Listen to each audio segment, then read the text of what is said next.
Welcome to episode 122 of Rebirth Revolution. My name is Melissa Olson.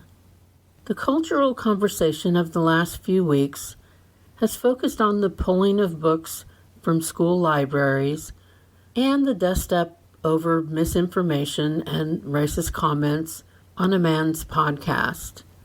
The question remains, who gets to tell what they believe to be the truth and who doesn't? I won't bore you with my interpretations of these issues because I'm sure that your head will explode if you have to hear another angle on these issues that are taking up so much of the public conversation. What I will say is this. This is exactly where we need to be right now in the revolution. We need to decide as a culture what discourse will move us closer to where and what we want to be in this society, and what speech we don't want to be involved with. This is all important stuff. We know that our personal journeys are deeply affected by the stories that we tell ourselves. So it is with the stories that we tell ourselves as a culture. All speech has the ability to either expand us or make us contract. We can listen to difficult truths that force us to grow, or we can listen to speech that only serves those at the lower levels of spiritual awareness. This is complicated by the fact that each one of us can only hear and absorb that which is at or near our current level of spiritual awareness. The things we hear others say will affect us based on our current level of awareness, in that something that is said that comes from a lower level will either bore or disgust us. It seems stupid, pointless, and dangerous. But to those who are at or near the same level of the person speaking, these words are pearls of wisdom and a comforting confirmation that they are right, though we know they are not. The things we hear from those at higher levels will challenge us to expand our thinking, but those at higher levels know that any speech that involves the hatred of other people or the complete disregard for the well-being and safety of others is coming from a lower level of awareness. Higher level people are not at risk for falling under the spell that is being cast by those at the lower levels, but they are concerned for the harm that this type of speech can do, even if it is not pointed at them. One of the difficulties of being at a higher level of spiritual awareness is that you have a widened vision that includes more than yourself and your inner group of people. You care about people who you don't even know, and you care about the other fallout that may come from low-level ideas. It's kind of a burden. You can no longer be completely self-centered. It makes you more fair-minded, but it also makes you more concerned than many people are. It's much easier to be at the lower levels sometimes. You can justify only being concerned about yourself, and you can still get a thrill out of bringing harm to anyone who is not exactly like you. It's a very myopic view of life, and it is simpler than caring about what happens to other people. But being at a higher level is reward in and of itself. You experience the world in a brighter, richer way. As much as there are more disturbing things in life that you notice, there are also more joyful occurrences that you tap into and benefit from that are lost on those at the lower levels. On average, the growth really does pay off. This is a great time for you to be fully engaged in the conversations that happen in the culture. It is a great time for you to apply the skills and talents you have acquired to parse what is being said and decide what speech is worthy of your support and which is not. Listen with your full being, and you will know which speech is worthy of protection.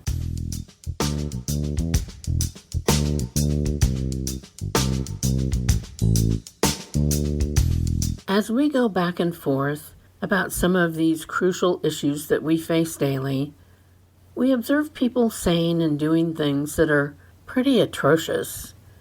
It feels like we don't have any common ground, as they behave in ways that we can't fathom. But our survival is dependent upon our ability to function as a collective. We need everyone involved as we move forward. I often use the example of school grade levels when explaining the different levels of spiritual awareness. Using that vision as it applies to people at higher levels and people at lower levels coexisting, you wouldn't likely find a 10th grader who was best friends with an unrelated 2nd grader. They don't have anything in common. In this example, you could easily have a 10th grader babysitting a 2nd grader, but an equal relationship wouldn't have any understandable foundation. In the real world, spiritual 2nd graders may need babysitting by spiritual 10th graders, but they would never agree to that. They are furious with those who are working at higher levels. They have no desire to follow them, emulate them, or gain their approval. They think that their spiritual 2nd grade ways are superior to those at the spiritual 10th grade level. That's where the whole comparison falls apart. In life, a real 7-year-old would probably worship a 16-year-old. It would be a minor god to them. They would recognize the difference in the levels of experience, along with the earned autonomy and privilege that 16-year-olds have in comparison to 7-year-olds. In life, we tend to look up to people who know more and can do more.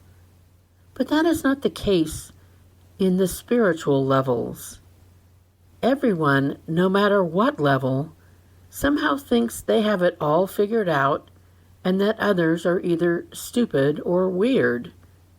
We tend to not have the same humility when it comes to spiritual growth. But no one really needs others to look up to them. They need to peacefully coexist. To do that, there will have to be a bunch of understanding and forgiveness. Forgiveness for what they do not yet know. When you think of it that way, forgiveness doesn't even make sense, because you can't really blame people for what they are not yet ready to absorb, understand, and then act upon. Holding judgments about the actions of others holds back both the judge and the judged. To not make the room to envision growth hampers both people, but oddly it may end up doing more harm to the judge than it does to the person who is being judged. When we judge people who are at lower levels, we carry that judgment around forever. We take what happened or what we witnessed in a moment, and we make an eternity out of it. The act of carrying it around makes it bigger than it deserves to be, and allows it to demand more of our attention than it truly deserves. Not forgiving another is an act of violence towards yourself, because your judgment leaves you cemented in the moment when you think they did something wrong. Since they are likely at a lower level, they don't even have the capacity to care about whatever they said or did, or why anyone might think it was an offense. They drop it immediately, and then you, and you alone, carry that cemented moment until the end of time. That is just too much unnecessary weight to drag around. Did the transgressions of someone you do not hold in high regard actually harm you, or does the replaying of the transgression do the harm? You should never take seriously the words or actions of anyone who you do not hold in high regard. The slings and arrows that come from other places are of no consequence to you. It's behavior that is beneath you. You are not here to be weighed down. You are here to be light on your feet, nimble, and always ready to move in a forward direction. You can't do that dragging a wagon of old cement behind you. You can forgive someone in spite of who they are to liberate yourself from all the heavy baggage. Trust that they will figure their stuff out on their own timetable, and that whatever they did is their lesson and their karma. It's not about you. You've got bigger fish to fry. And let's get real. The things that people who are at lower levels than you say and do are really of no consequence. You have to care about their actions for it to matter, and in general, we only care about the words and actions of people we hold in high esteem. Turn your face toward the light and away from the darkness. There is nothing you need there. As we grapple with all the issues that the rebirth puts into play, we need to craft a strategy to sort through the garbage to find the issues that really need our attention. Then we give it our all. We have no time to dilute our energy and waste it on the ridiculous.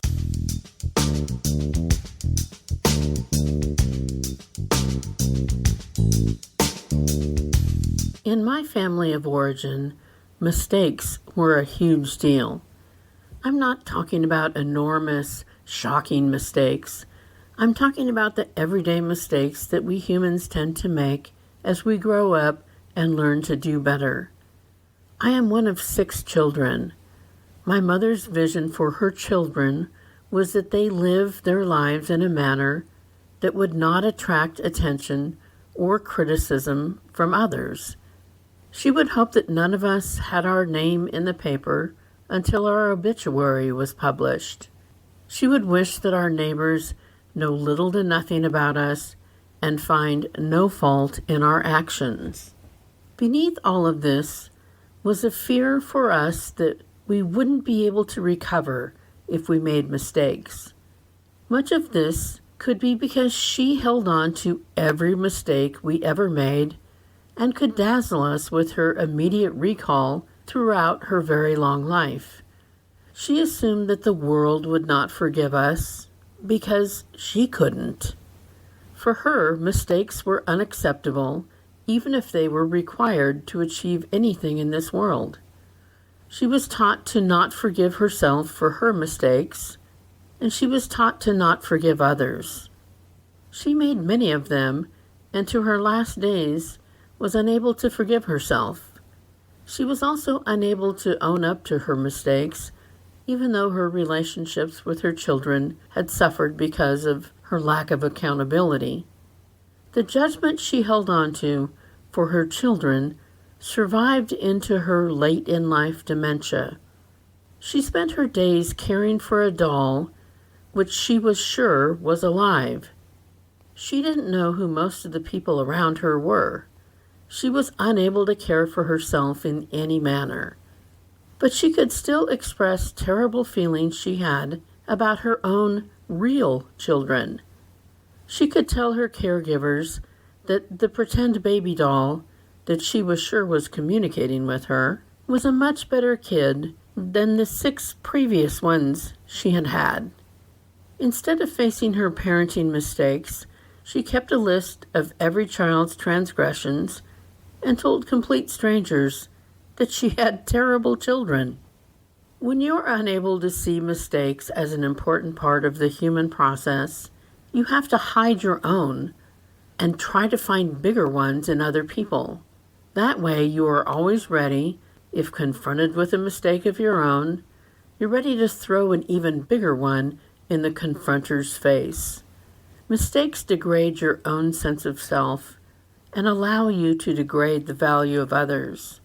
Clinging to mistakes will hold you hostage in a very small, very dark life. It is a self-destructive move that offers the excuse for not moving forward. Being comfortable with making mistakes is one of the best indicators of future success.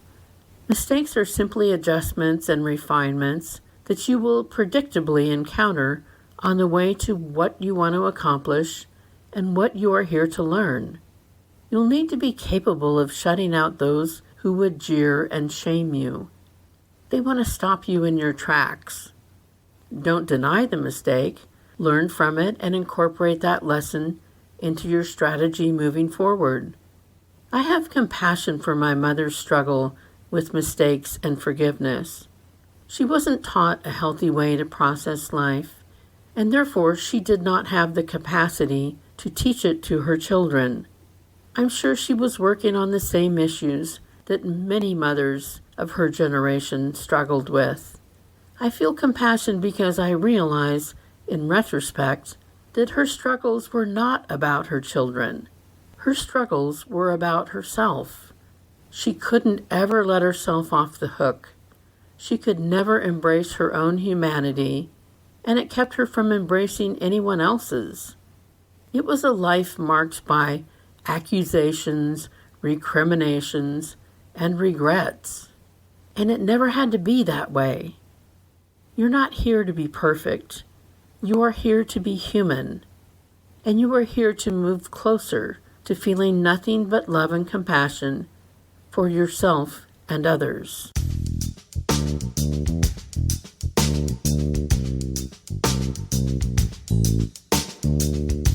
Thanks for returning for another week of Rebirth Revolution.